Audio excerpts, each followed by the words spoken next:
S-Word, featuring Will Gavin and Master Tess Fassian. And a squad of big-name contributors. The S-Word from talkSPORT. Hello and welcome to the S-Word, brought to you by talkSPORT and the talkSPORT S-Word YouTube channel with myself, Max Scott, the man to my left, Master Tess Fatsian. Good morning if you're listening from the United States. Good afternoon if you're listening from Great Britain. Boy, have we got a show for you. Last night, classic Arsenal set-piece goal, 1-0 against Burnley, one game away from the Premier League title, the first in, 22 years, Master? That is correct, and also great to have you on the S-Word. Nice to have very much, great mate. intro starting off with, and what a better day to come, because the Premier League title will come to an end tonight. It might. It might not.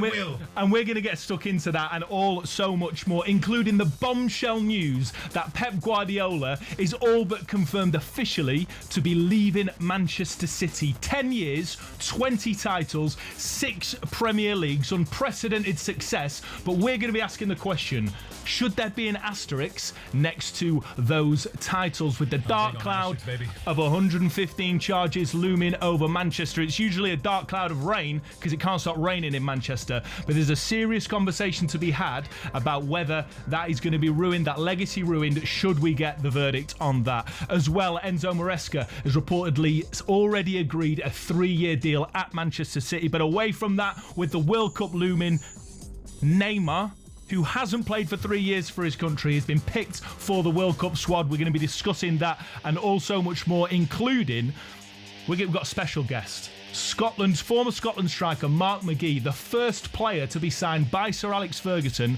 at Aberdeen. We're going to be discussing Scotland, their World Cup team news, and of course, the great Sir Alex Ferguson. All that and so much more on the S-Word here for talkSPORT. Wow.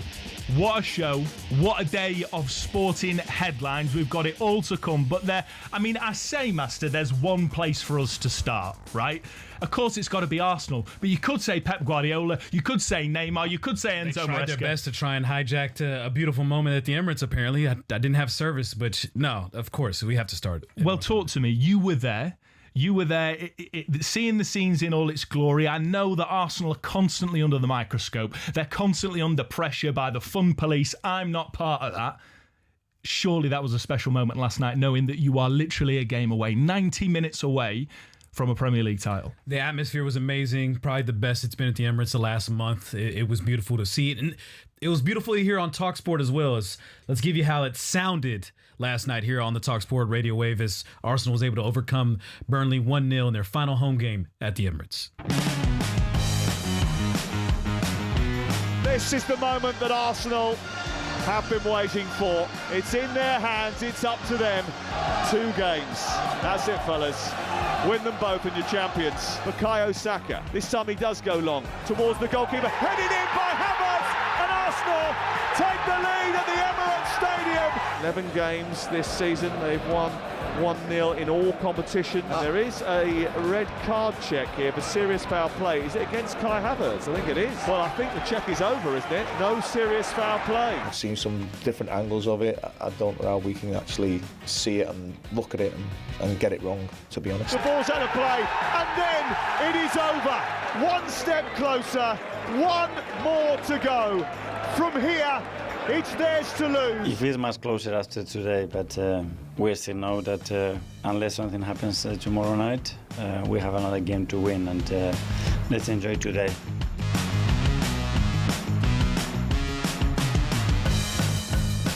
Look, Max, as much as I love to hear myself, I wanted to make sure that people got to fully, properly experience what that sounded like on talkSPORT and the sights and sounds of the whole experience. And, for me, I've been going to the Emirates for quite some time and having friends and cousins who have season tickets. And the one thing you always hear when you go around to other grounds is how quiet the Emirates is. Not just here in the UK. I mean, I've go to games in the Bundesliga and La Liga, and you tell them you're an Arsenal supporter, and it's very well known. It's a church in terms of the environment. Do you agree with that synopsis generally? It's taking away last night, taking away these big occasions that we've seen in the Champions League. Yeah, you agree with that? Yeah, I mean, I've been there. It's been frustrating. It's What is that? And do you expect that to change if you do finally get over the line, which I'm sure you will? I'm not one of those doubters. I'm one of those that actually wants it to happen. I think for the sake of football, we need a changing of the guard. Mikel Arteta, the transformation he's achieved over and the change of culture he's achieved is incredible.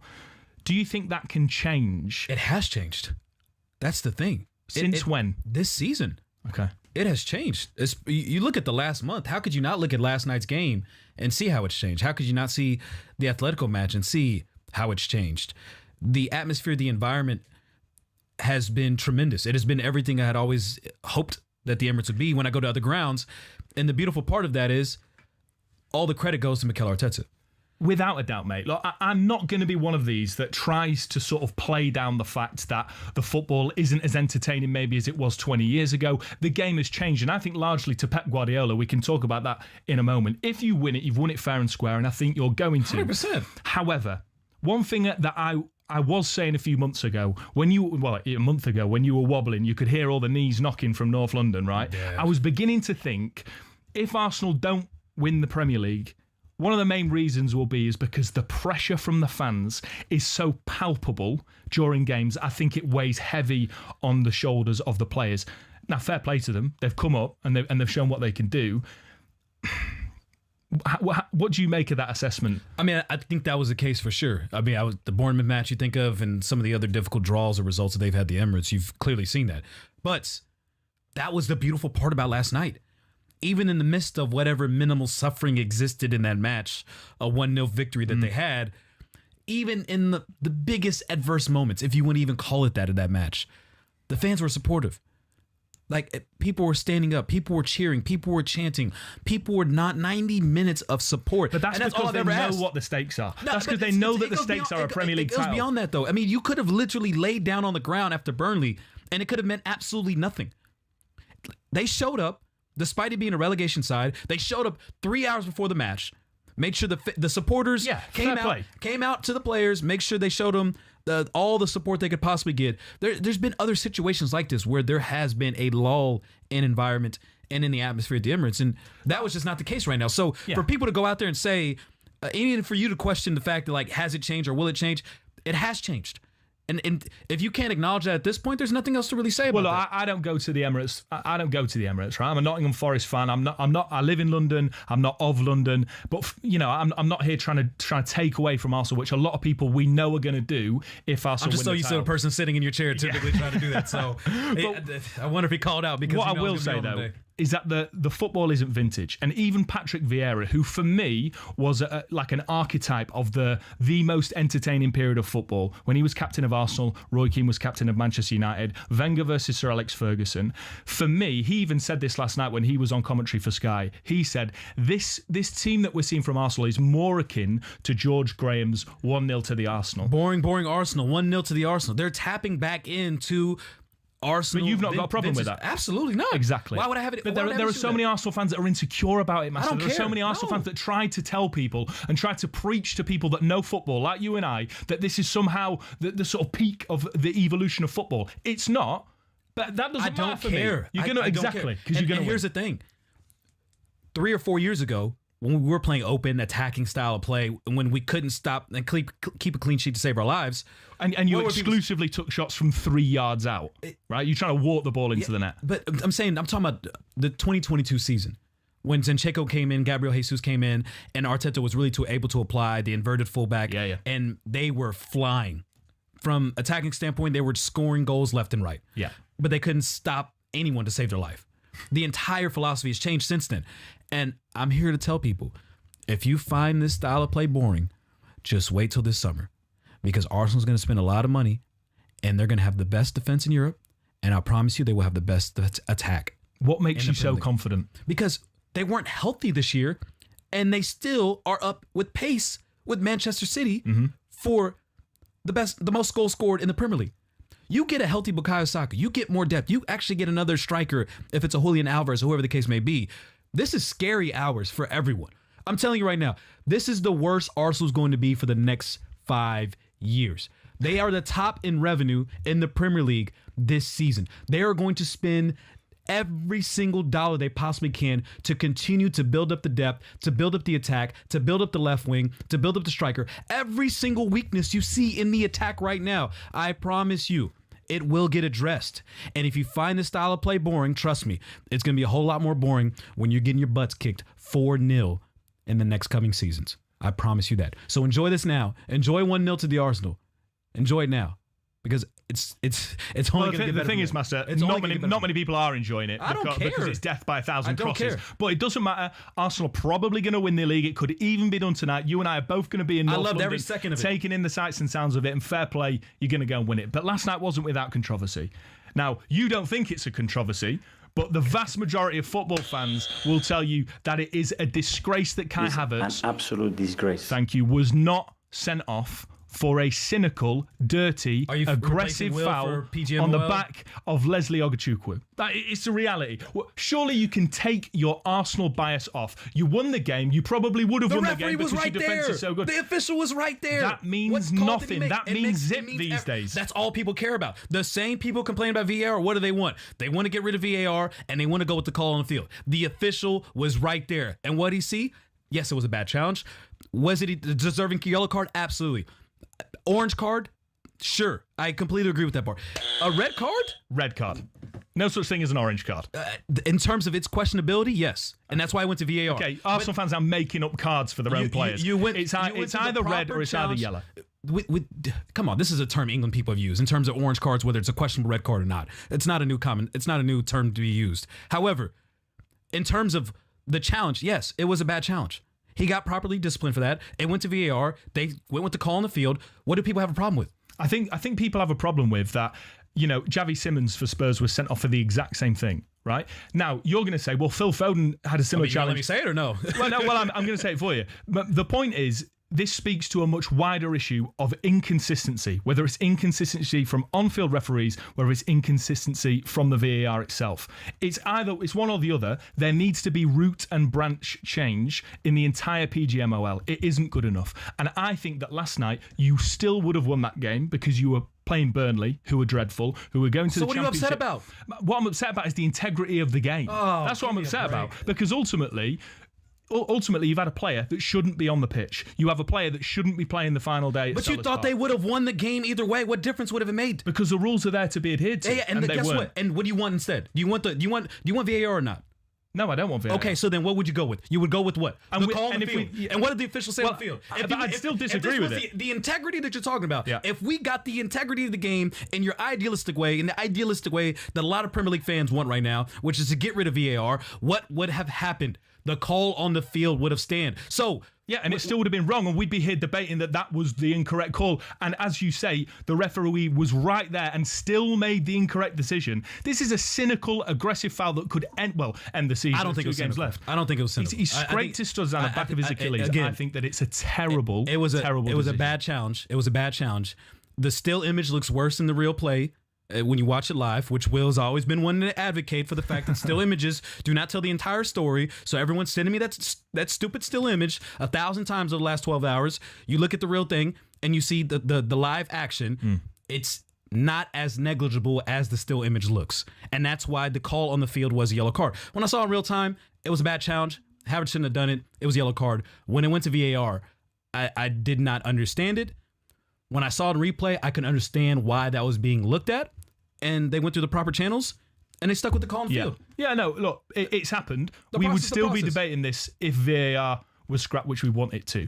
But enough of that. Arsenal could well win the league tonight. They're going to win. If Manchester City go up against Bournemouth, who are still chasing potential Champions League football. That's another conversation. Andoni Areola leaving the football club and potentially missing out on top-level European football.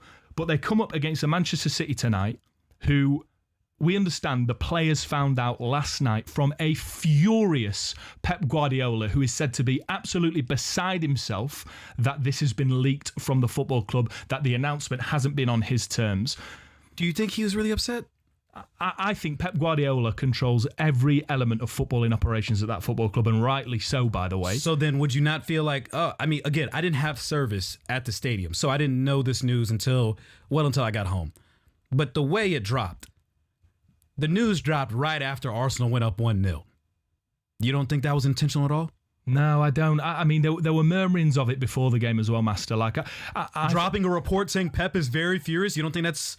I don't know. I question the entirety of that sequence of events. My question to you is, do you think how do you think that plays psychologically on a group of players that are already chasing the title, and now they've got this sort of added arc in the narrative that one of the most successful managers in footballing history, domestic footballing history, is leaving in 2 games' time? How does that play out psychologically with these players? I mean, I'd have to think they'd known for a bit now. But I think if reports are to be believed, of course they will have suspected. We've seen the rumors, we've seen the reports. I mean, even here's my thinking. There's this one Twitter account, Hand of Arsenal. I don't know who is behind this account. For all I know, it's probably like a Kroenke family member, because somehow they always get all the bang news. on every single time. They get every single news. They're always pro-propaganda Arsenal. I swear he's probably like a Kroenke grandkid for all I know. They were tweeting this out a couple weeks ago about the possibility. And the rumors have been around for a long time. I know. I'm saying, though, again, for this account in particular, yeah, for as accurate as it has been for Arsenal information, there's clearly someone in the inside. And they tweeted out a couple weeks ago about the Pep Guardiola news that he was going to step down, and that's kind of why everyone's kind of being hush-hush about it. We've seen the rumors of Enzo Maresca. This has been going on for a month now that we've seen the reports. So going back to your question, I would have to assume that people internally and the players have known this. So they're prepared for this. I think they have been prepared for this. Because that's why when you see the FA Cup final, you see the trophy, you see... who was it? Mark Gahey, was it, that received the trophy, and then Pep immediately took it out of his hand so he can give all the trophies and take all the pictures he wanted to with the coaching staff. I think this has been in place for much longer than we've seen this publicly coming. seen. But now that it's well understood widely in the public domain that he is going, where does Pep? What's your immediate reaction? Where does he sit in the pantheon of greats? How do you feel about his departure from the Premier League? I mean, what Pep has done has been instrumental for this entire era. You cannot speak about the Premier League during this golden era, if you want to describe it, without mentioning Pep Guardiola in Manchester City. All the trophies they've won, the style of play, the inverted fullback that has completely changed just not only English football, but world football as we know it. He has completely revolutionized everything from the top down, from the infrastructure, from ownership, all the way down, and has, in my opinion, done it for the better. However, there's still 115 charges that we have to address. And I don't know how you feel about that, but the timing also of him stepping down now with 1 year left on his contract, when he's typically been someone that has seen through every single contract that he's had, to step down now makes me feel like something is on the horizon with these 115 charges. Yeah, look, Master, I'll say this. You cannot take away the tactical prowess and brilliance of Pep Guardiola. You cannot take away the 20 trophies that he's won in 10 years. It's undeniable brilliance. However, I know that I speak for hundreds of thousands of football fans that aren't Manchester City fans in saying that until there has been a final judgment on this historic footballing case involving the 115 charges, there is a dark cloud hanging over the legacy of Pep Guardiola, and that's sad for him. That's sad for him because he doesn't deserve that, because we know that he's an absolutely wonderful manager. But there are, as I say, so many fans that look at this perceived injustice. And of course, Manchester City deny all wrongdoing. I'm not making a comment on the outcome of that case. I don't have any information on that at all. But what I'm telling you is, because this case has been going on for so long, because it has lacked transparency, because journalists aren't allowed to report on this and it's all cloak and daggers, there is a feeling that something isn't right. And until Manchester City are cleared, there is... I think it tarnishes Pep's legacy, and there is this metaphoric asterisk on his record until they are cleared. Because if they aren't cleared and they're found to essentially have overinflated sponsorship payments to allow the club to buy the best players to establish themselves as a European powerhouse, as a Premier League powerhouse, then I'm sorry, people aren't going to be comparing Pep Guardiola to Sir Alex Ferguson, because there is this asterisk. And so for the sake of Pep Guardiola's legacy, the result of the 115 hearing needs to come out as soon as possible. And I know for a fact that there are hundreds of thousands of fans. You see it online, you have it in conversations in the pub. There are still questions about what this means for Manchester City and Pep Guardiola. We'll get more into the conversation regarding Manchester City in terms of his replacement, Enzo Maresca. Lorenzo Bertoni is going to be joining us a little bit later, as well as Felipe Cardenas, to discuss Brazil's World Cup squad announcement, the inclusion of Neymar. Master and I disagree on this. Well deserved. Absolutely not. Legend. Leyenda. All that coming up on the talkSPORT S-Word channel. The daily deep dive into the world of football. The S-Word from talkSPORT.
Words here. Just 2 hours of full-on football dialogue. Every day, talkSPORT presents the S-Word. Yeah, hello and welcome. Good morning from, if you're in the States, good afternoon. If you're here watching from the UK, you're listening to the talkSPORT S-Word with me, Max Scott, alongside Master Tesfatsi. And we've just been picking the bones over an absolutely huge 1-0 win to the Arsenal last night. And as well, that bombshell news about Pep Guardiola leaving Manchester City. We'll be discussing that a little bit later on as well in terms of his replacement, Enzo Maresca, with Lorenzo Bertoni. But now we turn our attention to the World Cup, because this morning Scotland released their World Cup squad for the summer, and I'm delighted to say, to mull all of this over with us, is former Scotland and Aberdeen striker Mark McGee. Mark, how are you, sir? Good, guys. Great to be here. Great to have you. Look, great to have you. There's been a lot of chat around this 26-man squad for Steve Clarke. I mean, what they've achieved in terms of World Cup qualification is incredible in and of itself. They're in arguably a group of death. You've got Brazil, you've got Morocco, Haiti, who Massa informs me are not, no mugs. But then he's nodding too. He knows. So it's going to be a difficult task for Scotland. 26-man squad. No Ollie McBurney, who's been banging goals in for Hull, who are in the Championship playoff final. Who they play, we are still yet to know. Is it going to be Southampton? Is it going to be Borough? But give us your reaction immediately to the squad that Steve Clarke's picked. Well, I mean, the squad was going to be the squad that it is. There wasn't really a lot of choice. Maybe Ollie was the one that could have come in with a late run. It's obviously his run's been too late because he's not caught enough attention of Steve Clarke. So the squad is as we probably suspected. Okay. I'm curious from your vantage point, the expanded World Cup and also some of the conditions. I covered the Club World Cup last year in the heat as a pitchside reporter, and even as an American, it was hot. It was very difficult. How do you feel about the depths in the squad that you have, or at least Scotland has, in some of these outdoor conditions, going to Boston, going to Miami, where the humidity and the conditions are going to be a bit of a challenge that maybe a lot of players aren't used to? Yeah, but I think that the fact that we have the first two games in Boston's a bit of an advantage, because I don't think the temperatures are going to be excessive there. You know, they'll be like a normal sort of summer in England. So I don't think that'll be a problem. I think for other teams who are playing further south, then it might be a bit of a problem in those particularly playing at altitude. You know, so but for Scotland, I think they've won a watch there in the sense that they're playing their first two games in Boston. Yeah, and then last one in Miami, I believe it's the Brazil-Miami game, I think it is. Brazil-Miami, and even then, you know, what's the average temperature there at that time? About 34 or something like that, you know. Trust me, yeah, you will be sweating within the first 2 minutes. Yeah. Far cry from the Scottish climate. I won't be sweating. Even in Boston, I can say, as someone who's been really. it can, the Northeast, it can get very, very treacherous. Yeah, so, but I mean, it is only the beginning of June, you know, so another month's time, and I think by the final stages of the competition, then temperatures will be getting higher. But I don't think it needs to be a factor too much that we're going to dwell on. I think that, you know, they'll be hydrated, they'll have all the supplements, they'll have all the protection they need. So I don't think we should worry about that too much. And you'd imagine, you know, there's been lots of stories about sort of the England players investing in hyperbaric chambers, saunas, doing all sorts of prep to prepare. That's going to be exactly the same for the Scotland players. They're going to be as prepared as they can for the first World Cup in, you know, almost a generation, right? I mean, I've heard, you know, them talking about the fact they're taking their own beds or they're taking mattresses. They've done that before. That happens all the time, you know. Going to be back to South Africa, I remember the stories that came out about how they prepared the rooms with their photographs of their families, and, you know, it's fantastic what they do for the players. And also the amount of money that's going to cost, that it costs to take a national team, notwithstanding the training camps, notwithstanding all that sort of stuff, but, you know, paying for, I don't know, framed pictures of your wee baby and sticking it on the wall in your hotel room in 3 different locations, all of that sort of stuff. The logistics behind it is absolutely astonishing. Yeah, but it's also, you know, the players these days are, I don't mean they're demanding overtly, but, you know, the standards that they're used to at their football clubs, you know, particularly the Premier League clubs, the elite clubs, you know, the standards of stuff that they enjoy is just frightening, and they expect it to be replicated when they go and play for the national team. So, you know, they have to go to that extent. And of course, the rewards are huge, you know, if those little marginal gains, you know, make you that little bit better, that, you know, you get a better result. You didn't have hyperbaric chambers and Well, you didn't have hydration tablets back in your day? We had the North Sea, which... and I imagine a different type of hydration post-match. Particularly Alec Ferguson used to enjoy sending us down there. You know, that was always the quick solution. You know, I've got a swollen ankle, North Sea. You know, you know, it was pretty chilly, I can assure you. You know, so you didn't need an ice bath, that was for sure. Did it do the job, or how was it? Absolutely did the job. You know, I think the boys, you know, used to detest it, but they went in there and, we got the benefits of those low temperature plunges.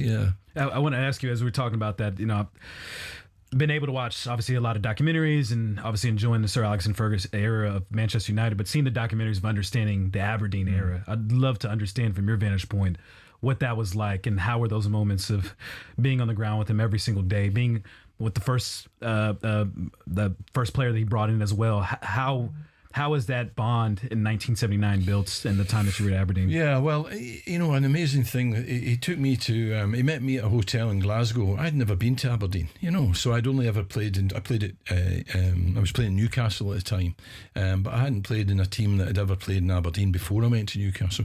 So I met him in Glasgow and a hotel. Aberdeen were down playing a game, so I met him in a hotel, and I went into the room with him, and he said to me.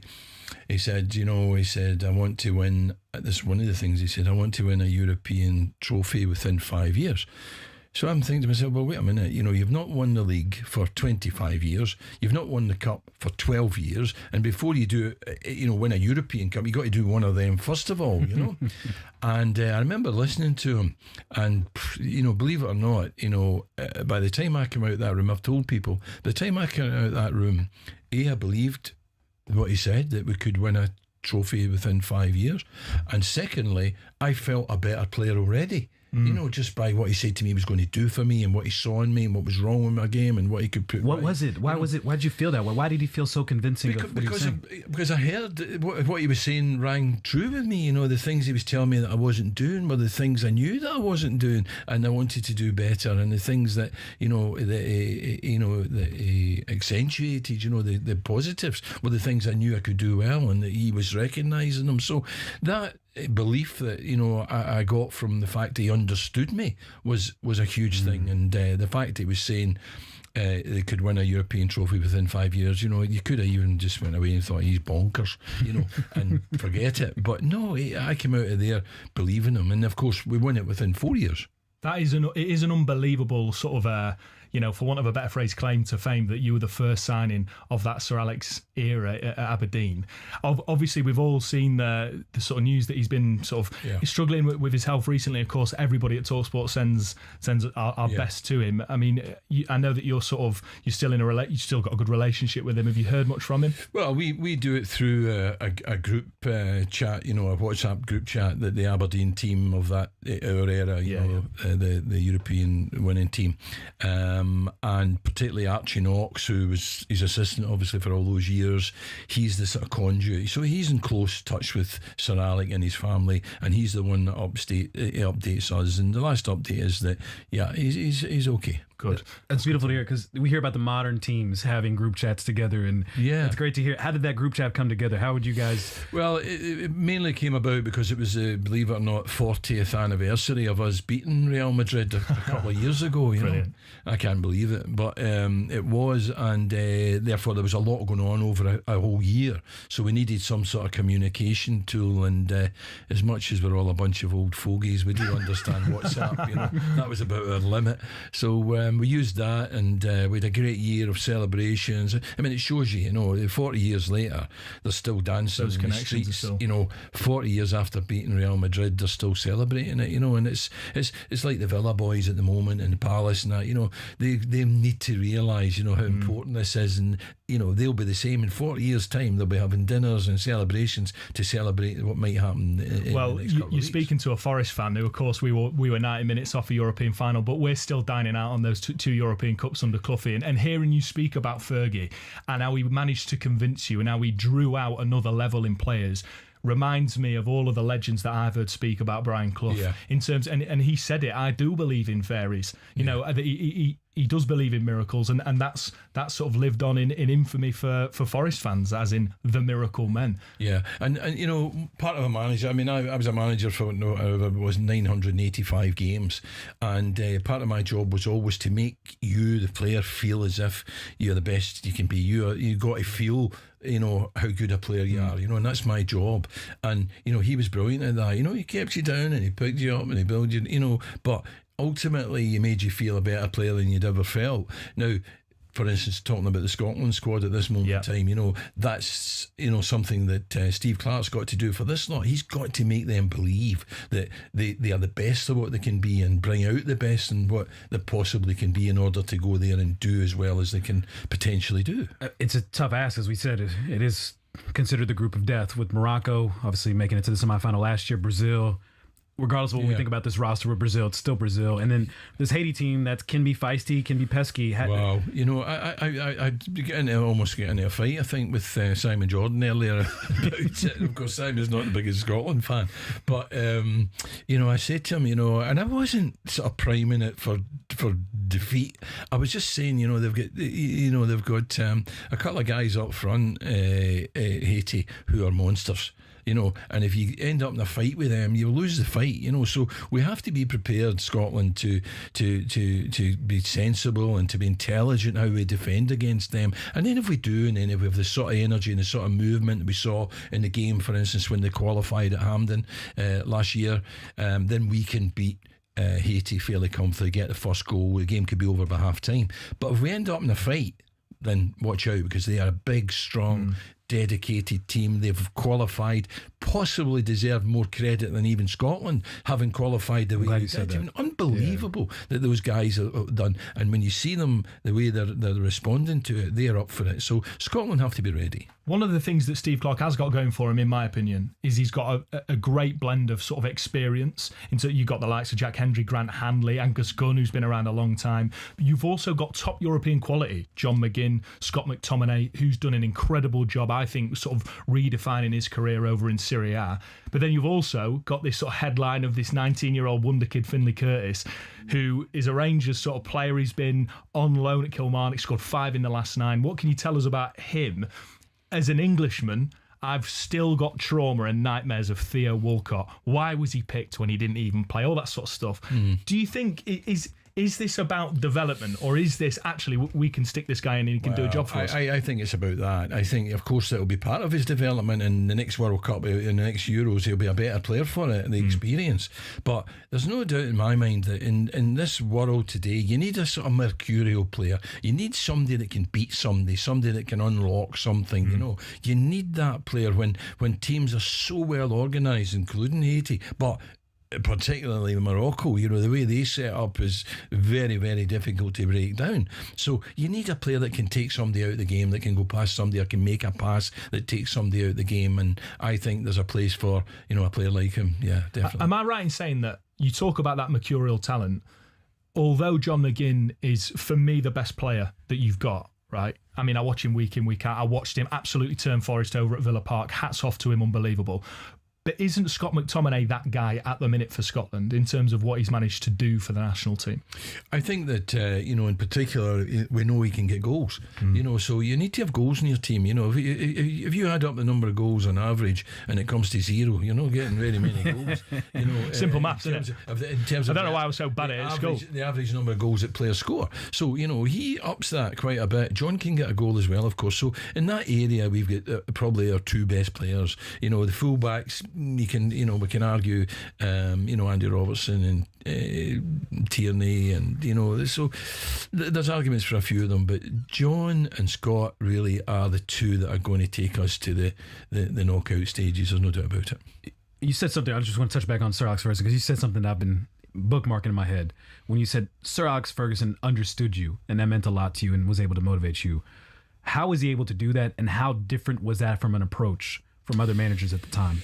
Well, I think that I felt that, you know, the managers I had almost, you know, to a point, took a brush and painted everybody with the same brush, same motivation, same drive. Good, you know, they were good, I had good managers, but they kind of treated everybody with the same, you know, story, if you like.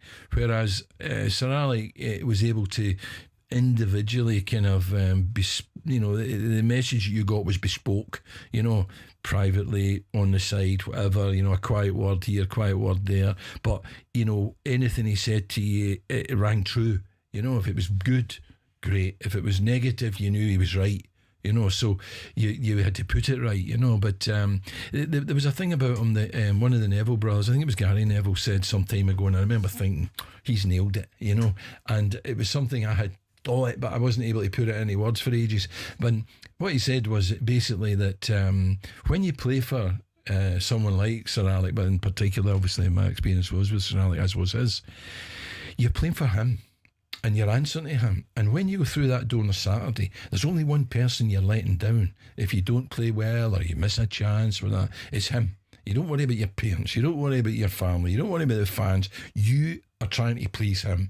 And if you don't please him, he had a brilliant ability of, you know that thing that it's worse when your father is disappointed in you than angry with you. Yeah. Well, he made you feel as if he was disappointed in you, so that could really shock you, So you were playing for him and he made you feel that, and therefore it was very personal, and that was great motivation.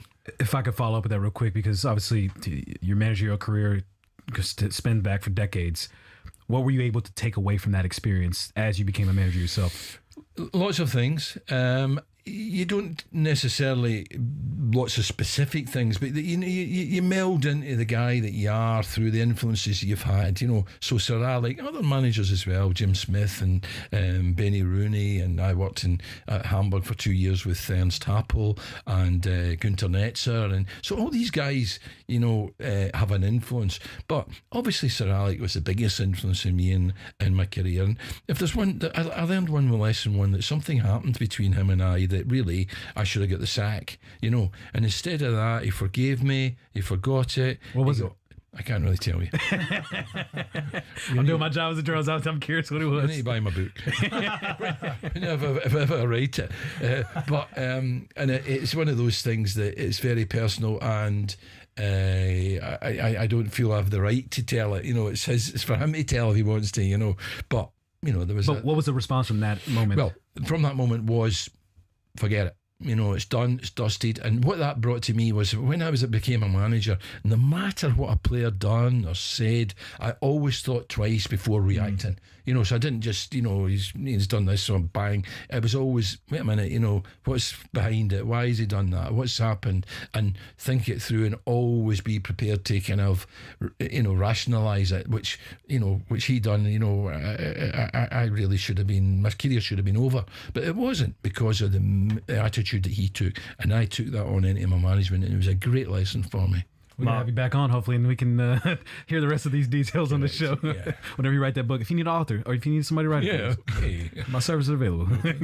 Mark, absolute pleasure to have you on. Thank you so much. You're going to be out for talkSPORT during the World Cup as well, so you're going to be hearing a lot more from you. I hope so, yeah. I'm going to be out there. I'm so looking forward to it, not just the Scotland games, obviously, but covering games like France and Senegal, I think it is. And that'll be a good one. Fantastic games, So, and at the venues, all the, Miami and Boston and New York and all that East Coast. So, yeah. If you need any food recommendations, anything, more than happy. I might need a bagman and maybe a water carrier. If you two are available. Little towel rag. I'll give you my email address. There's no Baltic Sea or North Sea there, but we got the Atlantic Ocean. So exactly. For those ailments. Mark, absolutely brilliant stuff. Thank you so much, mate. Mark McGee, the first signing of Sir Alex Ferguson in that historic Aberdeen era. He's going to be out in the World Cup for talkSPORT. Coming up next, we're going to be speaking to Lorenzo Bertoni, talking about Enzo Maresca as a potential replacement for Pep Guardiola at Manchester City. You're listening to the talkSPORT S-Word YouTube channel. Around here, we only use the F word. talkSPORT presents the S word.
people who love football in North America.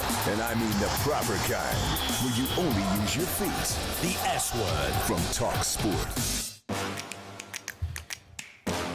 Welcome back in. Good morning to everyone listening in America. Good afternoon, everyone here in London. This is the S Word, which just had a great segment before the break. Unbelievable. Mark McGee, tremendous stories, giving his preview for Scotland and how they'll do in a very difficult group in the World Cup, but also sharing some incredible tales with Sir Alex Ferguson, and what a treat that was. You feel like you're in the presence of greatness, because somebody that's worked so closely with arguably the icon of the game, or Mount Rushmore on anything, for somebody that's been so close to Sir Alex Ferguson, to hear those stories and to understand the impact that he has on the people around him is just incredible. And to reiterate, as we've already said, of course, everybody's thoughts of talkSPORT go out to Sir Alex Ferguson, who's not been in the best of health, and of course we're hopeful that he'll be back to full strength as soon as possible. Absolutely, and you'll be able to hear more of Mark here during the World Cup right here on talkSPORT. But let's give a preview of what's going on tonight in the Premier League, as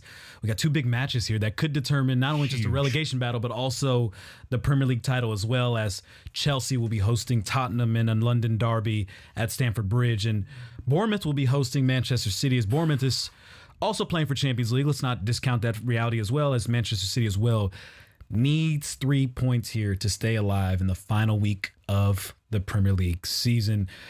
Max, I'm going to turn to you. I guess we'll go to Bournemouth first. Let's start with the top of the table. Arsenal getting the job done last night. We're going into this situation with Bournemouth at home in great form, mind you, taking on a Manchester City team that has also been in great form. Yeah, fresh off the back of a final as well. Tired legs. Final. Tired legs, quick turnaround, going to Wembley. It took 6 hours to get there from Pep, according to him, after the match because of the train situation. Then having to go back to Manchester, now having to go to Bournemouth. A lot of travel in a short amount of time. Coming off the announcement that Pep will be stepping down at the end of the season. Where do you think the mindset will be tonight with Manchester City? Look, regardless of the context, regardless of the challenges facing Manchester City in trying to overtake Arsenal in very difficult circumstances, this Manchester City team, because of Pep, are built for success. Even though you've got an Antoine Semenyo who's never won a Premier League, even though you've brought Mark Gahey in who's never won a Premier League. A lot of them haven't.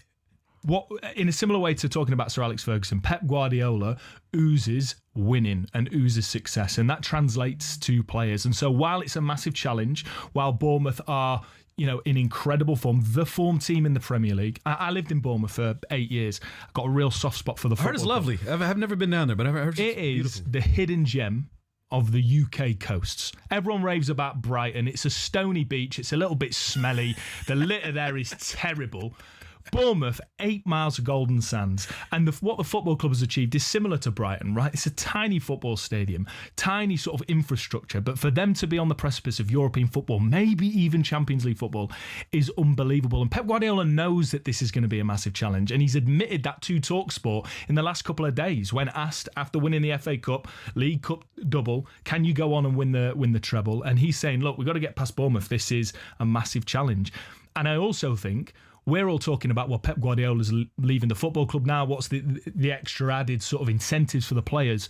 What about Bournemouth? Andoni Iraola, the man that has taken this club to the next level. When Eddie Howe left, people wrote Bournemouth off saying they were going to get relegated easily, right?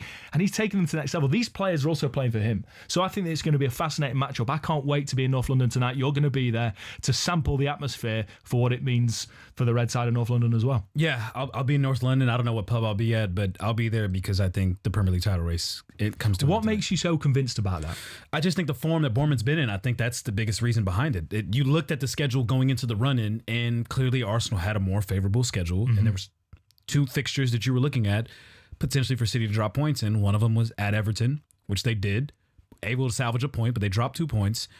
And then this Bournemouth fixture, where the congestion of the schedules, for better or for worse, because of the FA Cup final and because having to push some of these fixtures around to fit the semifinal and the final, it's created this logjam for Manchester City right now. And so when you looked at the logistical issues, when you looked at the team they were facing and where they were playing at, I feel very confident that Bournemouth will get the job done tonight, because as you mentioned, Areola is an incredible, incredible manager. It goes even beyond Semenyo.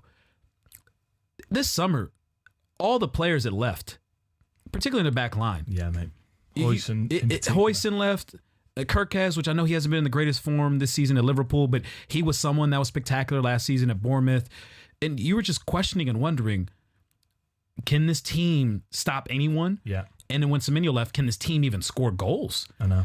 And the recruiting process of what Bournemouth has done unbelievable. Has been incredible. Being able to find the right players that fit Areola's system, finding the players that believe in Areola and what they're telling him to do or what he's telling them to do, it has been nothing short of spectacular. And it's producing other great players. Alex Scott, for instance, has been tremendous to see him watch and blossom as well. Krupi, as we've talked about before the match as well, he's been incredible to watch. All of these... Krupi's done absolute bits for my fantasy draft team, by the way. He unbelievable. Might score tonight. Yeah. There's so many of these guys that just... You're wondering where they're going to come from. And their recruiting process, as much credit as we've given Brighton for their recruiting process over the last couple of years, and the analytics and the data and them being able to find some obscure players in Ecuador and all of a sudden being gone for £100 million. Bournemouth is doing the same. I can feel the confidence coming from you, Master. I'm very calm. It's confidence urging on arrogance. But it's not arrogant. I'm not over here. But what I would say is you're well within your rights. And the reason I can feel that confidence, and the reason I'm not going to completely poo-poo it, is because Arsenal have been trying to rid themselves of this bottlers tag for about 4 years, right? And yes, there were times this season when it looked like Arsenal were going to bottle it. But I think the reality is that City have been the bottlers most of the season. You know, and I know they had a great April, but they're the ones I think that have demonstrated the most inconsistency between Manchester City and Arsenal. But you know why? Everyone talks about the experience of Pep Guardiola and some of these players, but if you look at that roster, as you mentioned, Gay's never experienced this before. Yes. Turkey's never experienced this before. The guys that have, Rodri has been in and out of the lineup throughout this whole time because of his fitness issues, even subbed off, in the 67th minute, I think it was, in the FA Cup final. So when you're looking around, you're seeing Haaland being that rah-rah voice, the guy that's trying to galvanize. Even after they drop points against Everton, he's the one going around telling players, it's not over yet. It's not over yet. So other guys have had to step up in roles and positions that, they've never had to be in before from the top down. And so, meanwhile, Arsenal, for better or for worse, have been in this situation for now 4 straight years.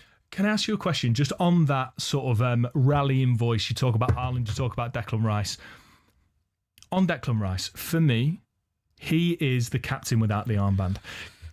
Yeah, probably has been. Is Mikel Arteta ruthless enough to next season do what every single football fan, and surely every single Arsenal fan knows is the right thing to do, and to give him the armband? I thought he should have done it this year. Of course he should have done. If we're being quite honest, going into this season, it felt like there was maybe a tug and pull last year when Declan first got there.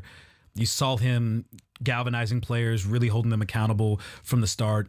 And Odegaard's voice, with the injuries that he had, made it a bit challenging. But you weren't going to slap the armband on him immediately because obviously Bukayo Saka's there, Gabriel is there, even David Raya, other guys with experience that have a prominent voice among the players. But I think it's without question. Even in the rut they were in, it was Declan Rice, according to these reports. He's the one that was holding everyone accountable.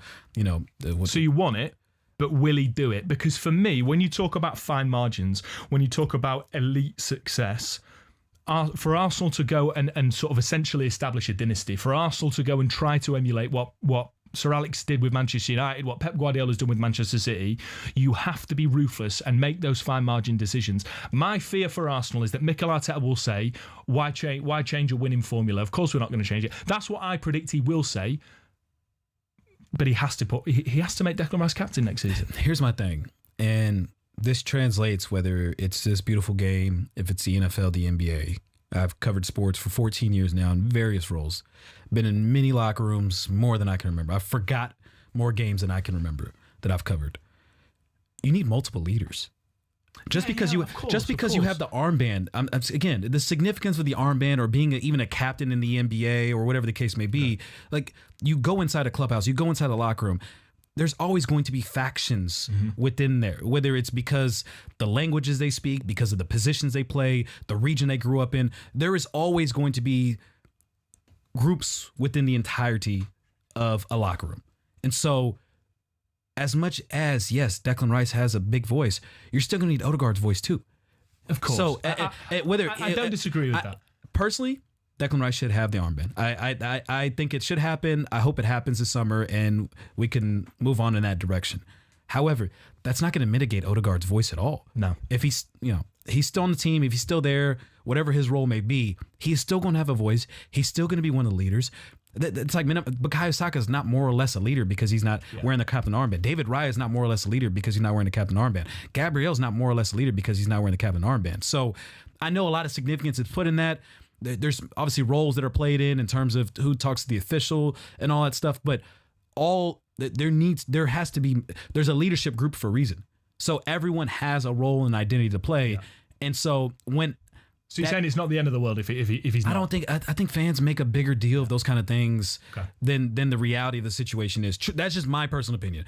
There may be former players that think this is ridiculous, fans that think that's ridiculous.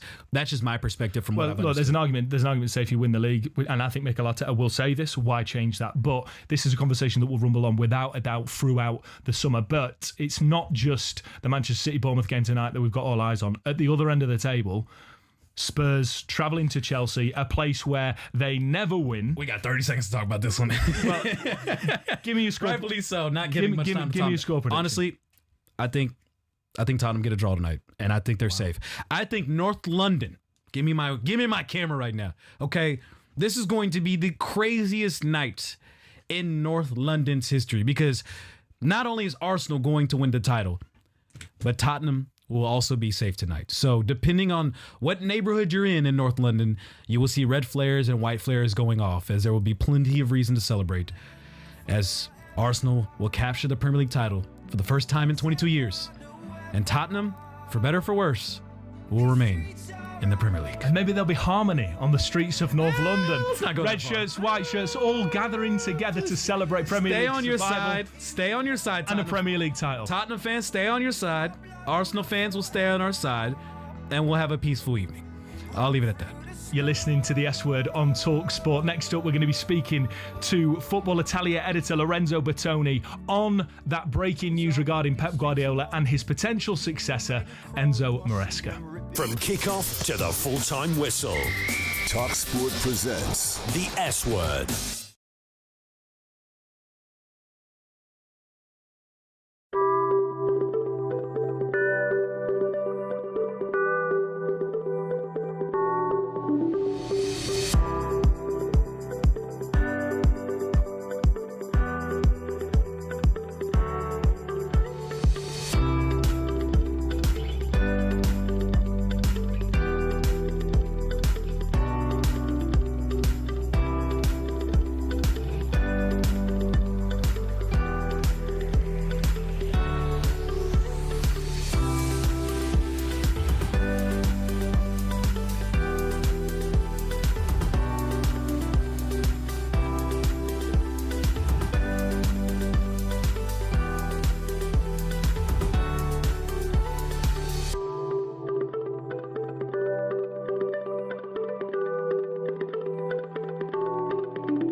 S Word, featuring Will Gavin and Master Tess Fassian.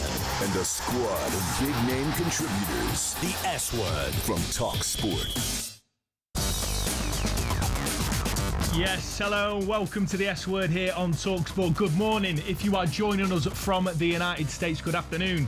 If you're from the UK, what a show we've had so far, but we're only getting started because Pep Guardiola is of course expected to leave Manchester City at the end of the season. 10 years in charge, 20 trophies, unprecedented success, and the man expected to take over, that we expect, is Enzo Maresca on a 3-year deal. Tough shoes to fill, Master. Come on. I know a lot of people fear the idea of walking into the shadows of a legend, whether it's Sir Alex Ferguson, whether it's Arsene Wenger, and now Pep Guardiola, as Enzo Maresca is going to do. But hey, man, I don't know if you could have tasked a better manager to replace Pep Guardiola. I think he's a really, really solid manager. Well, I agree, because he's cut from the same cloth, right? And this is the challenge that Manchester United didn't have. But we're getting ahead of ourselves, because there is someone waiting in the wings who knows just about everything there is to know about Italian football. Of course, Enzo Maresca is Italian himself. So to give us a bit more insight on the man himself, I'm delighted to say we've got Football Italia editor Lorenzo Bertoni joining us. Lorenzo, how are you doing, mate? Hi guys, I'm well. Thanks for having me. Absolute pleasure. Now, we've alluded to it here just now. We've been talking about this off air, and I think rightly, this job, the now vacant Manchester City job, you could say, is being described as an impossible David Moyes-esque task. Do you agree with this assertion that what Enzo Maresca is likely walking into is almost impossible? Or, like Master, do you subscribe to the belief that this is the perfect fit for the job?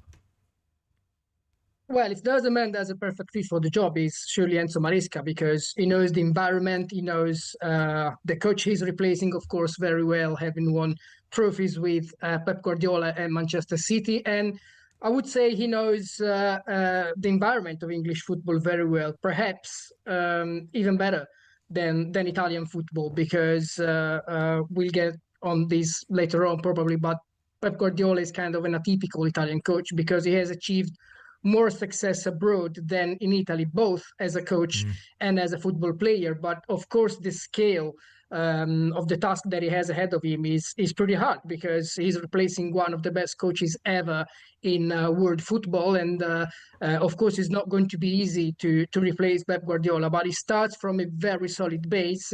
And if there's a man for the job, I think it's Enzo Maresca. Lorenzo, how is this news being received in Italy? Because I feel like a lot of the Italian managers, they kind of go through this Serie A roulette where they rotate through the different clubs within Serie A. But Enzo Maresca being able to land gigs with Chelsea and now Manchester City, what is the perception of Enzo Maresca in Italy and him stepping into this position?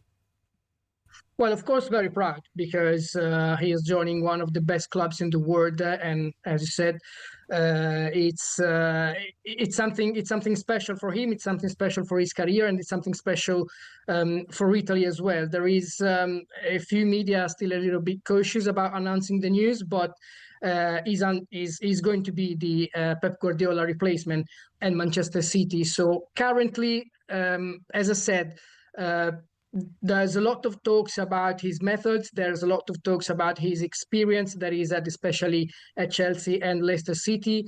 And the experience that Enzo Maresca has had in Italy, I'm not saying Serie A, because he's never coached somehow in Serie A, is quite reduced, because he only coached Parma in 2021 in Serie B, second division, and was sacked after just a few games in charge. We're famous in Italy for not being too patient with the coaches, especially the young ones. On the one side, we want to have a new playing style, exciting football, exciting and a modern way of playing. But on the other side, we always perhaps sometimes too focused on the results as well. So at the moment, there is, I would say, we're all pretty proud that Maresca is getting the Manchester City job, but at the same time, we're also looking at it like, is he going to make it? Is he not going to make it? Because here in Italy, he hasn't had a great career. But again, this is something that has been a common trait in Maresca's career, both as a coach and as a football player. What are the concerns in Italy that he may not make it? Why is there potentially the pessimism that Enzo Maresca may not make it? Mostly because he's replacing Pep Guardiola. I mean, you're going to replace one of the best coaches out there. So I'm not saying there are concerns that Maresca is not going to make it, but at the moment, it's still going a little bit under the radar. There are a lot of updates in Serie A for Juventus, for Milan, for Inter as well, who have just won the double. So currently, this appointment, even if it's a big news, it's going a little bit under the radar, and I think it's going to be discussed further when the news is actually announced. There is also the Manchester City game tonight, so they're all waiting a little bit for Guardiola to officially confirm that he's leaving Manchester City, because moving forward with comments on Maresca, the focus is still a little bit more on Serie A and what's happening today in Italy, because there will be a lot of changes over the coming weeks. But is not concerned and is not going to make it. We're just aware that the scale of the task that he has ahead is big, mostly because he's replacing Guardiola, who's, I mean, many of us would like to have him as the Italy coach, even though it might be an impossible dream. Lorenzo, we've got this situation where you've essentially got the master and his disciple. You've got, the disciple and then the original. You could argue that this is beneficial for a seamless transition when it comes to tactics. We know that Maresca's worked incredibly closely with Pep Guardiola. We know that he's already had success in a really chaotic system and chaotic culture at Chelsea. How do you think that it's going to play out? Do you think that there's going to be significant changes in terms of staff, in terms of players incoming in the summer? How do you think that he's going to settle into the shoes of Pep Guardiola? I mean, probably not big changes from the very beginning, because he's stepping in a system and in an environment that has been the same for the last 10 years. But within these 10 years, there have been a lot of changes to Guardiola play style as well. So, I mean, Maresca left Manchester City a few years ago already, and there has been slight changes to the Manchester City playing style since Maresca left. And there are a few interviews from the past where Maresca spoke about Guardiola's work at Manchester City, and he actually praised Guardiola for changing his methods and changing his playing style through the years to be always on top and be always up there in English football and in European football as well. So I would assume he starts the job from where Guardiola left, and then getting to know the players a little bit more, getting his views on the transfer market as well. He's going to shape the team as he prefers, but I would expect, especially at the beginning, that he sticks to the basics set by Guardiola and then start developing slowly his play. There are already a few rumors linking Serie A as well. There is a player, Marco Palestra, who's, according to Sky Sport Italia, he's on Maresca's agenda, possibly for the future. He's one of the most exciting players that we have in Italy this season, and he's one of those that maybe Manchester City fans should look at for the summer, because he's one that, according to reports, according to Sky Sport, Manchester City will look at if Maresca gets the job. You're talking about recruitment there, and I wanted to get onto that because it's undeniable that Pep Guardiola is a draw for a player, is an attraction for a player in and of itself, regardless of what football club he's managing. I would say Enzo Maresca doesn't have that. Now, of course, if you're a player like Elliot Anderson, let's say, who we know is wanted by both Manchester clubs, in the knowledge that Pep Guardiola is no longer going to be the manager, do you think that it weakens Manchester City in the transfer market in any way? I mean, not necessarily, because if the structure remains the same, we're still talking about one of the best clubs in the world, the club that will always compete to win the Premier League and the Champions League. So, of course, not having Guardiola anymore is surely not ideal in terms of transfers, but at the same time, I don't think one player would pick or not pick Manchester City because Maresca or Pep Guardiola are there. If they present the right project to the players, then I'm quite sure the appeal of Manchester City would always be the same, regardless of the coach. Guardiola has to leave sooner or later, so it's something that has to happen. But last time we saw Enzo Maresca with the Premier League side, obviously, was with Chelsea, and the friction and the way he left out the door. What do you think were the reasons for that, with the relationships that he had with the players?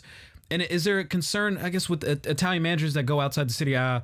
You know, we saw what happened with Roberto De Zerbi at Marseille, obviously the infamous Antonio Conte situation with Tottenham.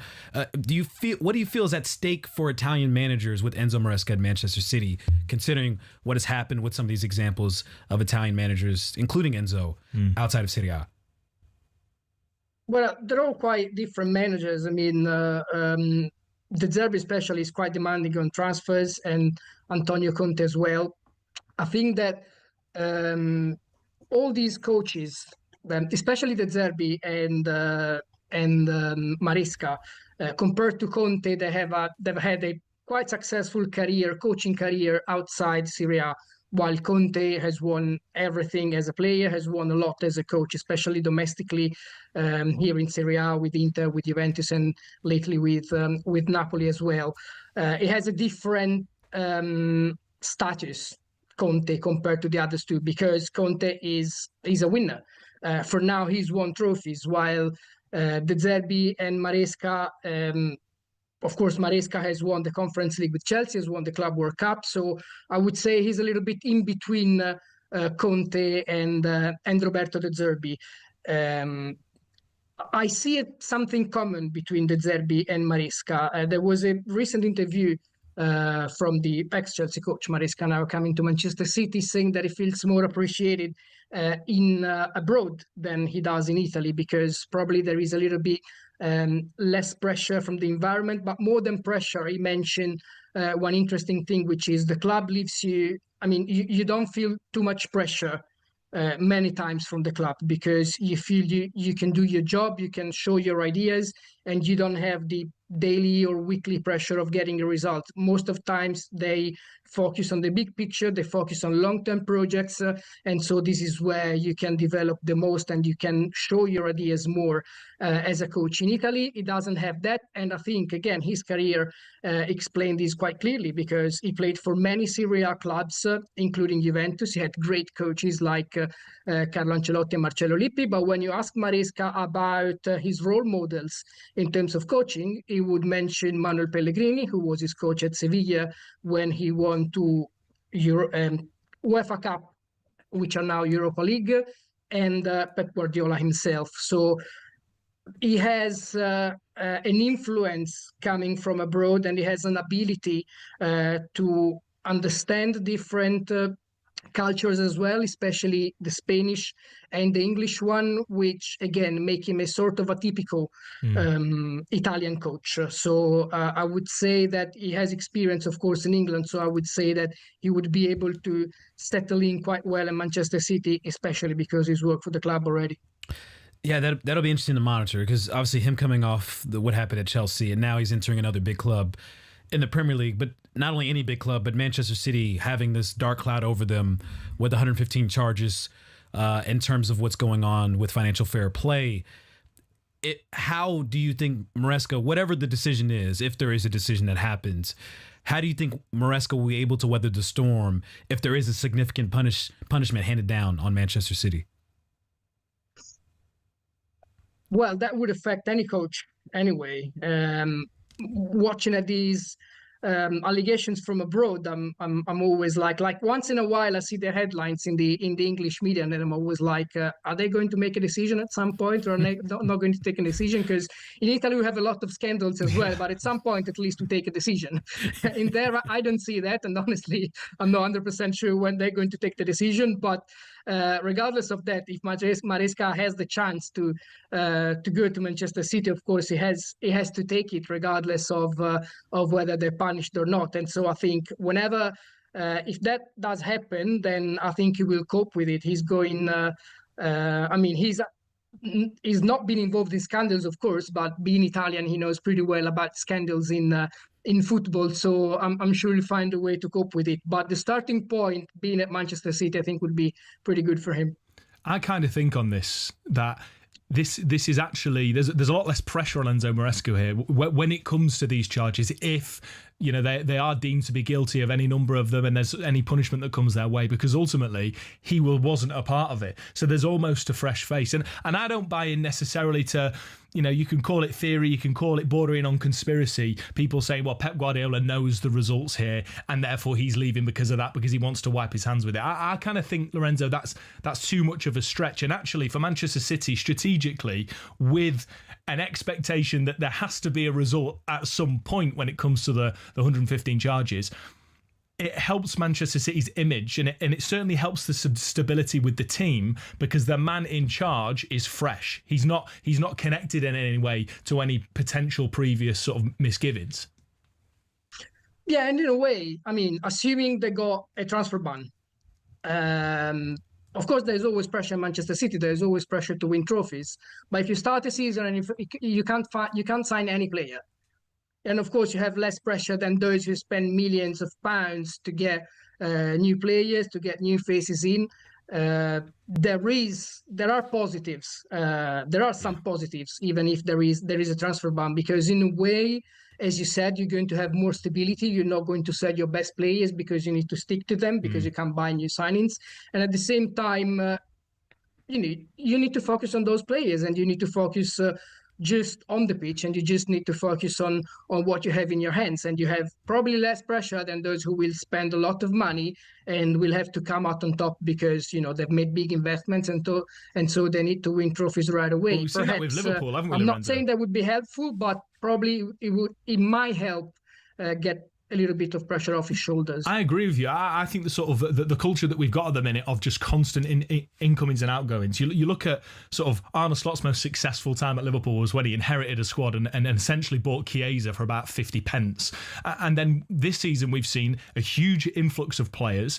And it's completely destabilised Liverpool, and now they're lacking in a football identity. And if there were to be a transfer ban, that could be the making of Enzo Maresca, because as Lorenzo says, you don't sell your best players, you keep them in-house, and then you develop your own culture with those players. I think that it's, it could work out really well for Maresca if that were to happen. We'll see, Lorenzo. One thing that has not worked out for you, unfortunately, is the Italian men's national team. And once again... We were always going to mention it, Lorenzo. We're sorry. Yeah, we were... Go ahead. I feel like you have some thoughts on this. Go ahead. No. Go ahead. I'm curious how you feeling once again to miss out on this World Cup. And if Pep Guardiola is watching this, would you like to sell him on the opportunity to coach the Italian national team, as you mentioned earlier? Give us your best pitch on why Pep Guardiola should take over the Italian national team. I mean, just in Guardiola's case, I think you should not just take over the Italian national team. You should take over the whole system, because we don't just need a man who fixes the national team. We need a man who tells the chiefs up there, look, we need to work this way at the youth level. We need to develop players this way. The biggest problem, and it's something Maresca has talked about as well over the last few months, is that there is a gap between youth football and senior football that young players or those working behind the scenes are unable to fill. We have quality players, because we got Donnarumma, we got Calafiori, we got Tonali, but we don't have players that actually make the difference in the final third. We no longer have exciting wingers, exciting attacking midfielders. We start to having some decent centre forwards, but we lack those players who actually make the difference in modern football, are strong on one-to-ones. So yeah, if I have to sell the opportunity to Pep, please come and revolutionize everything. Just come and make Italian football your football. That would be amazing. Would you like to see that? Yeah, I mean, I would love to see Guardiola, of course, as the Italy coach. But again, I think it would need to be part of a bigger process. It would need to be part of something where he is the only coach who can do that. If we want to give this to a coach, like really start from the basic and say we need to work differently at the youth level. We need to have a different structure that helps young players develop and actually make it into high-level football, and not just players. I mentioned Donnarumma, I mentioned Calafiori, I mentioned Tonali, I mentioned Marco Palestra before, and he's a wing-back as well. We've been building generations of fullbacks, of central midfielders and central defenders as well. But we no longer have the quality. We no longer have those exciting wingers that sometimes win games on their own. So we need a way to make these players relevant again and give them the playing time and the confidence as well, the ability and the freedom to make mistakes, to lose the balls, to force the team to defend. But we need to take risks again. We no longer take risks, and this is what we got: 3 consecutive World Cups at home. And even their best fullbacks, like Federico Di Marco, as great as he's been for Inter, unfortunately, has not done the same thing for the Italian national team. Lorenzo Bettoni, thank you so much for joining us here on the S Word. Really enjoyed your insight on Enzo Maresca, and hopefully you still have a good summer. Thank you, guys. Yeah, I'll be watching football, unfortunately, not going to the US. Well, we'll be watching football as well, as we'll be covering the World Cup all summer long. And we will continue right here on the S Word, because we will take a look at Brazil's national team, breaking it all down with Felipe Cardenas, who will join us after the break. This is the S Word on talkSPORT. Big name reaction from both sides of the pond. The S Word from talkSPORT.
Kickoff to the full-time whistle.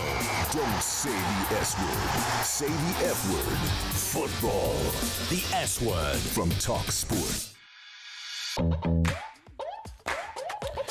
You are back here with the S word on talkSPORT. Big section coming up. Big section.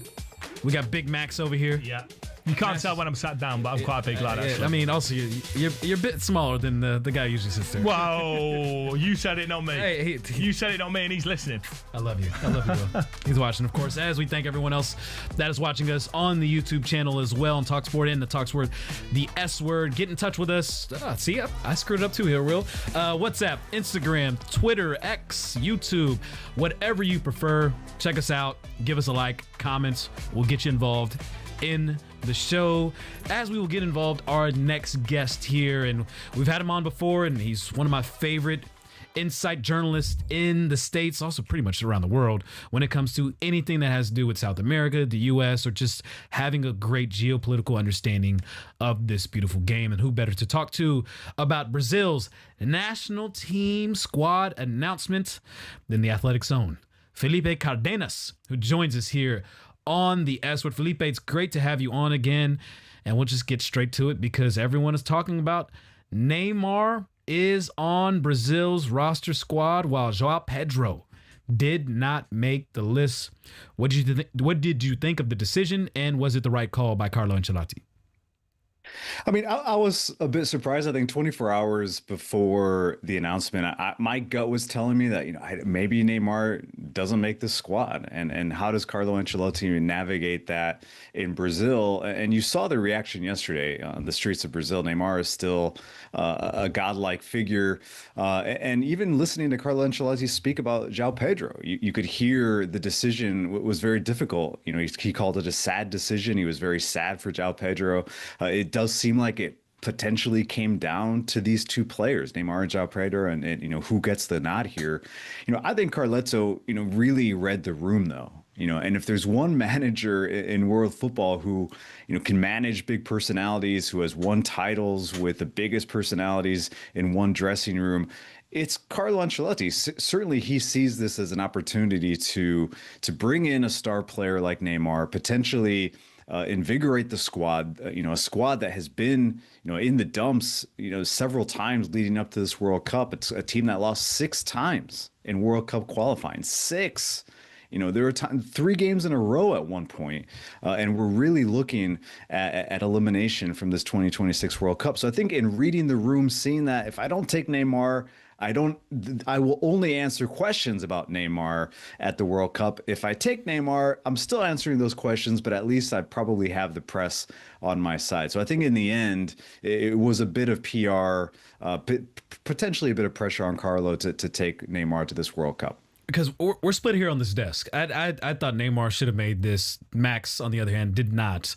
But the fact of the matter is, and let's just be honest here, and this pains me to say because I love watching Brazil. They were the squad that made me fall in love with this game. Brazil's not winning the World Cup. This roster is just simply not good enough. It's probably the worst Brazilian roster I've seen in my lifetime.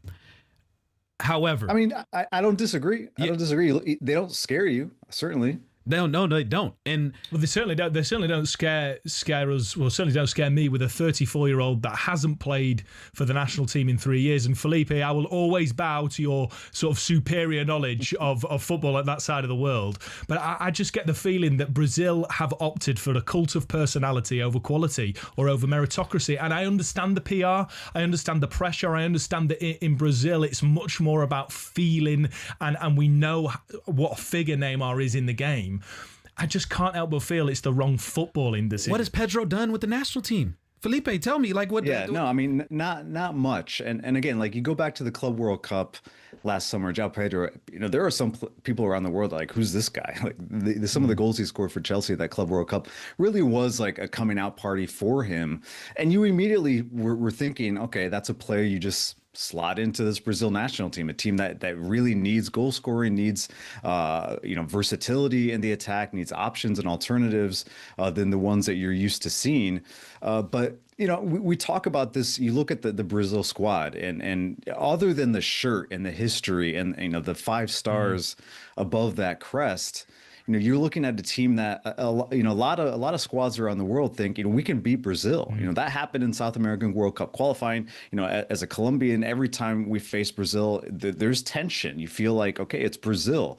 But over the last few years, the thought was, we can beat these guys. We can get, if we play the right game, if we don't shudder from that yellow shirt and we're not really petrified when Brazil comes at us, they're a team that can beat you. Now, with Neymar, to Master's point, yes, you're comparing 15, 20 goals for João Pedro in the Premier League in Europe to 15 games that Neymar has played for Santos. Some games were forgettable. Some games had some really interesting highlights where you see some of that magic. And I think the one thing that Neymar has is the shirt has never weighed heavily for him. Yes, he hasn't won that World Cup. We don't think he's going to win a World Cup. This isn't the squad that's going to go to the final at MetLife Stadium and beat the likes of France, Spain, Portugal, and others. But with Neymar, there's just that extra chip. There's that extra boost, I think, when he's on the squad. And Casemiro, you saw him, talking to Rio Ferdinand this week saying, we need a guy like Neymar. So like clearly he's not jumping into a dressing room and dividing it. I think he is revered, perhaps the same way Argentina looked at Messi in 2022, and maybe not the same way, but he's still a player that the squad, I think, is going to see in that dressing room and say, all right, we still have Neymar. So you talk about him being in the squad, and I totally hear you when you explain how Ancelotti would rather be answering questions about him being involved in that squad than not being there at all, and the distraction that it would be if he hadn't have picked him in the squad entirely. I get that. Is he going to actually play? Is he going to feature heavily, having not played for 3 years, having been snubbed by Ancelotti previously? Is he going to see much time on the pitch? Well, if you listen and you take what Ancelotti said yesterday, you can either take it with a grain of salt, or you're listening to a manager, like I said before, that what he says typically goes. It doesn't matter the last name on the shirt. So he's saying, Neymar is just another player. He's another soldier. He may play, he may not. He may come off the bench. He may be a solution depending on the opponent that they're facing. If you're throwing out Neymar, this version of Neymar, and he's your starting.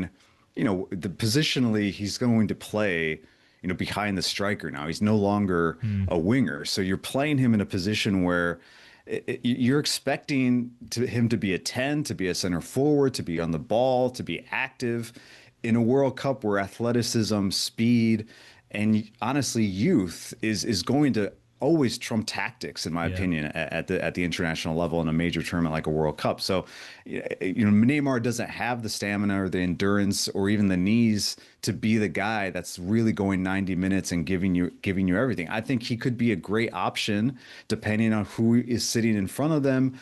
He comes on, the stadium is going to go crazy. Brazil's going to go crazy. But he's not your number one guy anymore. He should not be wearing the captain's armband. He can't be Brazil's savior at this World Cup. In that sense, I agree with you. But a lot of the youngsters are going to play for him. They idolize him. They want to bring this World Cup for him. He brings the spark. He brings the energy. I think when you see how they revere him, that gives them something to play for. Because as I talked about, I want to go through the rest of this roster because you've talked about that Neymar doesn't have the legs. But I look at this midfield, and there's only one player that's the youngest player on this midfield is Danilo at 25 years old, who plays with Botafogo. I mean, you've got Casemiro, you got Fabinho, Bruno Guimaraes, Lucas Paqueta, and again, some of these big names, obviously, but for whatever reason, they have not performed to their capabilities when they play for Brazil. This midfield is downright awful. And you know what? It's like, I don't think it's the worst part of the squad. Who are their fullbacks? Who are Brazil's fullbacks? Like for years, you knew right away who's playing at left fullback, who's playing at right fullback, who that back four is. And you look at Brazil, like Marquinhos, Gabriel, perfect. Write them in Sharpie right now. But aside from that, you might have Danilo, who is a has-been, at this level. But another player, like a glue guy in that dressing room, a player that I think Brazil just trusts. They trust him to be an experienced winger, or is certainly a fullback on that right side. You might have a player like Ibanez, who plays in the Saudi league, playing. You might have another player playing for Roma, for Flamengo, Botafogo. Like the world is going to look at Brazil and say, I only know 2 or 3 guys, and that is bizarre. That to me says everything about Brazil. Yesterday, the graphics on social media, the big names left out.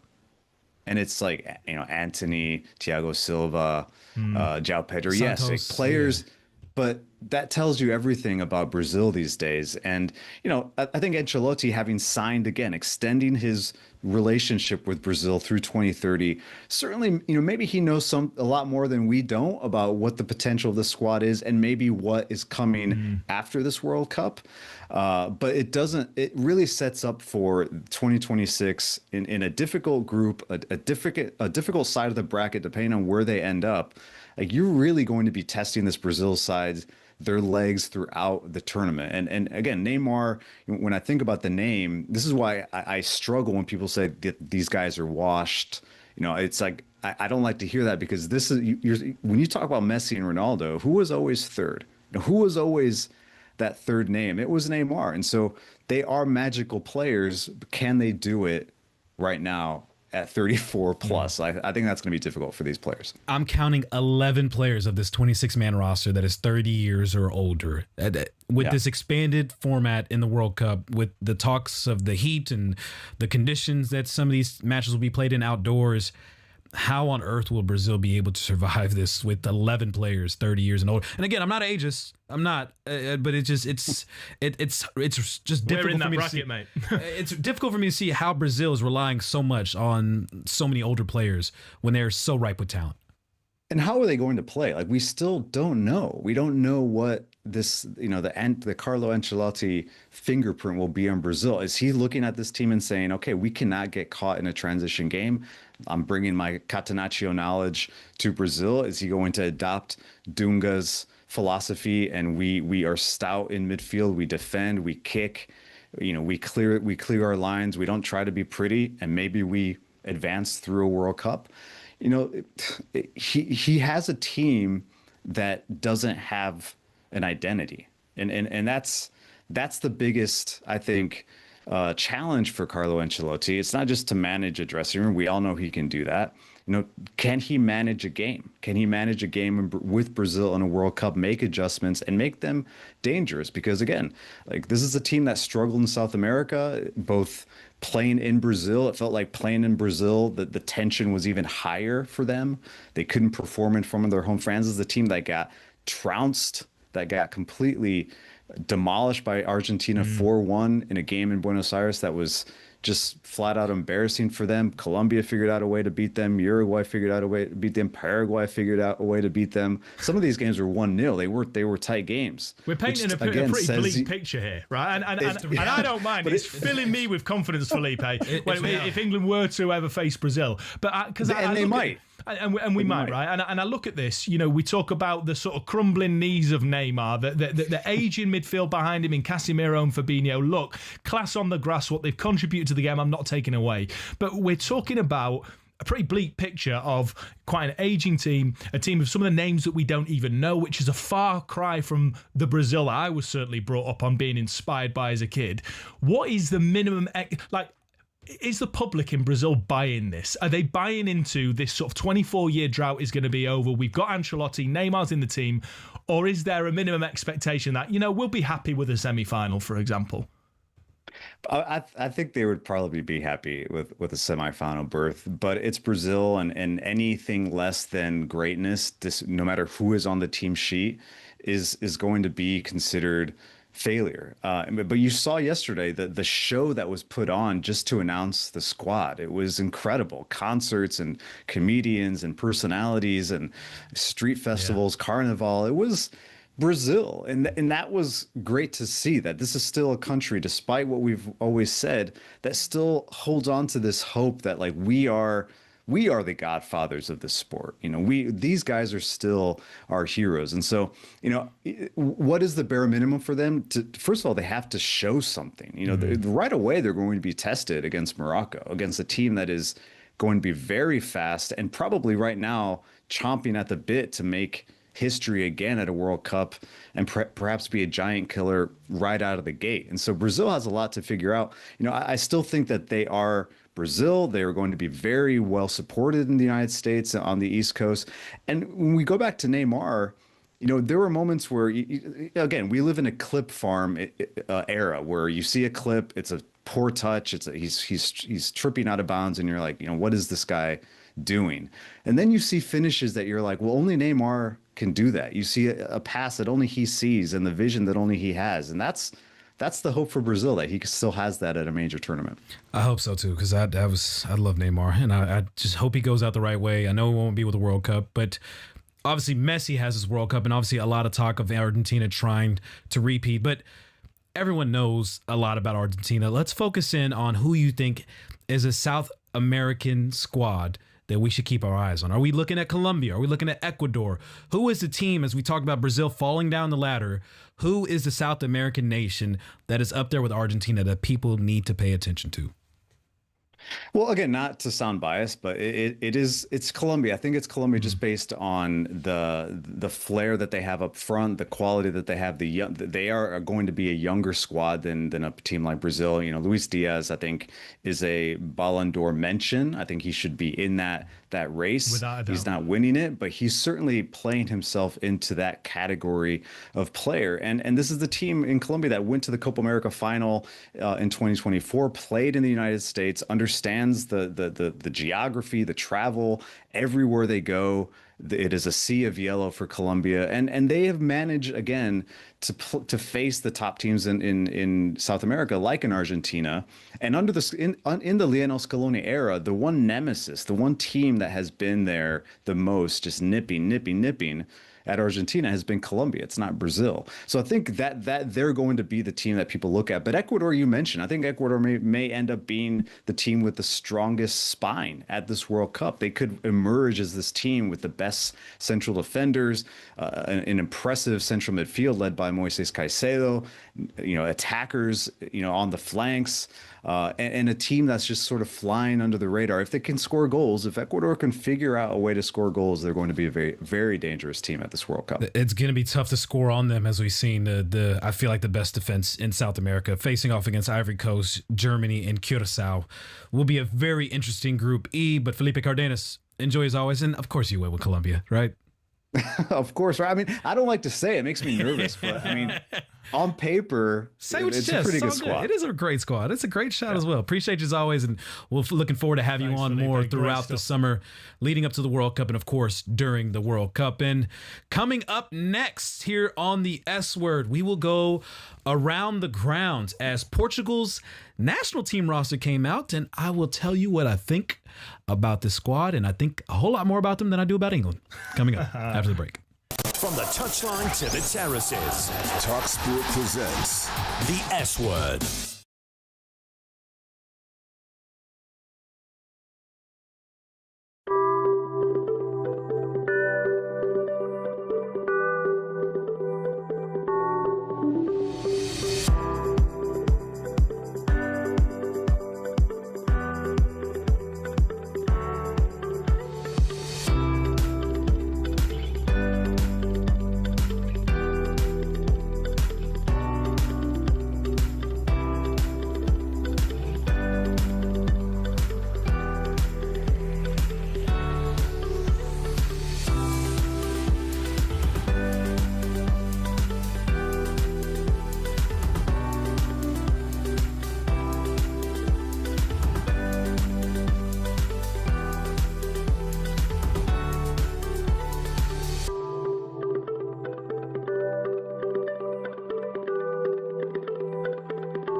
presents the S Word. Get your full-on football fix from across the football galaxy. The S Word from talkSPORT. Welcome back to the S Word here on talkSPORT. Me, Max Scott, alongside Master Tesfazian. What a day it's been of sporting news. Reaction to Arsenal on the brink of a title for the first time in 22 years. We're heading up to North London to sample what it feels like. Come on! Because as a Forest fan, I don't really know what it feels like. What it feels like to win a title. That could be tonight. Master's convinced Bournemouth are going to do him a favour. But beyond that, the huge news is regarding Pep Guardiola and the fact that he is leaving after 10 years, 20 trophies. He's leaving Manchester City. Enzo Maresca's on his way in. And we're just going to wrap up some of the loose ends of this show. And I've got to start with you, Master. I know you're an Arsenal fan. I know that they've been your fiercest rivals for the last 4 years, toe-to-toe in the title race. But it goes without saying that surely you appreciate what he's done for Manchester City and arguably for the Premier League in making it the sort of the powerhouse that it is arguably in Europe as well. Yeah, he's done a tremendous job. Manchester City's done an amazing job building out the infrastructure of the organization from the top down, renovating their entire philosophy and changing the game of world football as we know. It'll be interesting to see, though, what Pep does after this. And I'm sure he'll take some time off. But someone of his caliber and stature, I would assume, will get the itch again. Yeah. And here's my thought, okay? Pep, if you're watching this. Which he definitely is. Of course he is. Everyone's watching this. You spend a lot of time in America. You love America. You've had some great moments, great memories in America. A lot of people in America love you as well. However this tenure goes, we will need a new coach for the U.S. men's national team. And it is an organization that has a lot of talent. One player in which you may know, Kevin Sullivan, who's coming to Manchester City here soon, on Philadelphia Union. Pep Guardiola, you should be the next manager of the U.S. men's national team. Come take us to the next level. I'm not dismissing everything you've done at Barcelona. I'm not dismissing everything you've done in Manchester City. I'm not dismissing everything you've done in European football. All the trophies, all the accolades, everything solidified you as one of the greatest ever. But if you want to separate yourself and make yourself the greatest ever, imagine taking the U.S. men's national team to the next level. The talent is there. The infrastructure is being built out. A brand new facility in Atlanta. You understand the people. You understand the thirst and the desire to push the U.S. men's national team to the next level. We're going to give you the keys. Take it home. Can I ask, what does that look like realistically? Let's say in an 8-year tenure, 2 World Cups, that cycle. What does that realistically look like to take, as you say, the US to the next level? I think the biggest thing that we would need someone like Pep to do is to create an infrastructure from the grassroots level that gets rid of this pay-for-play model that has existed in the United States since God knows how long, back in when even I was playing, that makes it inaccessible for the game to be played in all parts of America. There's so many talented players. Well, the talent pool is astonishing. It's unbelievable. And just to think about how many players just never had the financial capabilities to play the sport that could have had a huge impact for the national team. It really filters you out just off finances alone, let alone talent. Do you think the franchise system at top-level American football, do you think that limits the development of younger players? Because there isn't a pyramid system that players can move through, essentially. The academy stuff, yeah. But then on the flip side, we've seen how much the college system as well has changed a lot of nations, whether it's in South America. We've seen how much it's changed the women's game, the accessibility that a college scholarship has provided for other nations to develop players as a result of getting an education in a 4-year system. I think a lot of that is changing. MLS obviously is going to switch over after the World Cup to a similar schedule pattern to start in the fall as what we see here in Europe. So a lot of these changes are happening, and it's taken a long time to get to this place. But I feel like coming out of this World Cup, regardless of the results that this current generation has, which is trying to salvage the unfortunate mishaps of missing out on the 2018 World Cup, the next generation of talent in the United States, it's very promising. And Pep, please take this gig. Well, look, America, it's going to be absolutely fascinating. And it isn't a stretch to say Pep Guardiola could do any job that he so wishes after what he's achieved. I'd rather him do that than like NYCFC, which is also a possibility because of the infrastructure. It's a possibility. I think, and they're getting a new stadium, so they're getting a big infrastructure. So maybe he does stay within the City family group, but go for something bigger. Let's bring it home. Red, white, and blue, baby. Away from trying to get Pep Guardiola over to the States, we've got more World Cup announcements, and the Portugal squad is, in my opinion, I mean, maybe it's not, but it's being slept on, Master. In particular, that midfield, you can see it on the screen now, is absolutely lethal, mate. This is, in my opinion, the best roster that we're going to see in this World Cup, and a very classy gesture there, as you can see among the forwards named. Diogo Jota's name also being mentioned there, as I think they're going to be playing with a lot of heavy hearts, of course, playing in his honor, playing for him, as he was part of that team that won the UEFA Nations League. That was brilliant during that tournament with a tremendous win over Spain that they had in penalties. This is the best midfield that you're going to see in this World Cup. When you see a Vitinha, who I think is the best holding midfielder in the world. When you see Bruno Fernandes, who can create more chances than any player that we've seen in world football. When you throw in a Joao Neves, who plays tremendously alongside Vitinha. And then the depth of Ruben Neves and Bernardo Silva as well. When you discuss, obviously, the forwards, and when you've got Pedro Neto, Rafael Leao, Conceição, Gonzalo Ramos coming off the bench, and, of course, Cristiano Ronaldo, who will play a more mitigated role in here. I know a lot of people feel like that is the biggest weak link. I think it's nonsense. He's going to be in the box. The midfield will be able to hold it down, and this midfield is the best in the world. And we're not even talking about the back line as well. Portugal's going to win the World Cup. I'm shocked at the odds that they have right now. They should be much higher than what their odds should suggest at this point. This team is stacked from top to bottom. The spine is incredible. This team is deep. They're too deep at every single position. They are poised to make not only a deep run, but they have the depth and the quality to win it all. And what a story it would be being able to win it for Diogo Jota and also for Cristiano Ronaldo for one last time in his final World Cup to win the World Cup as well. Portugal's going to win it. I am so convinced. I've been on this train now for 12, 13 months. It's hard for me to sway off of this opinion when I look at England, when I look at France, when I look at Spain, when I look at Argentina.